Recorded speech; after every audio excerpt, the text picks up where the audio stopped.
Hello guys! Welcome ulit sa aking YouTube channel. Kung bago ka lang dito sa aking channel, please do subscribe. Hit that notification bell para ma-update kayo sa aking bagong video. Alright, so andito tayo ngayon sa Baguio City, of course. At andito ako banda sa may Balakbak.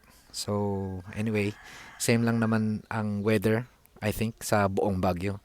So ngayon ay April 2, 2025, alas 3 po ng hapon at ang temperature ngayon ay 21 degrees Celsius. Okay, so hindi siya malamig, hindi din siya mainit, katamtaman lang. Pero pag tumapat ka sa araw, ayan, medyo cloudy ngayon.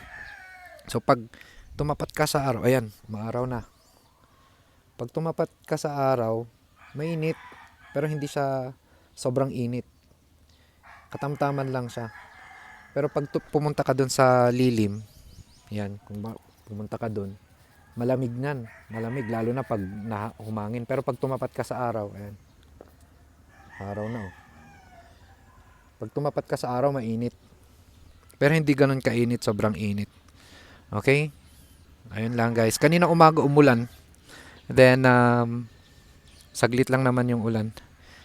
Alright? So, ayun lang. Thank you so much for watching. Kita-kita ulit sa bukas sa ating weather update. Thank you so much for watching. Goodbye.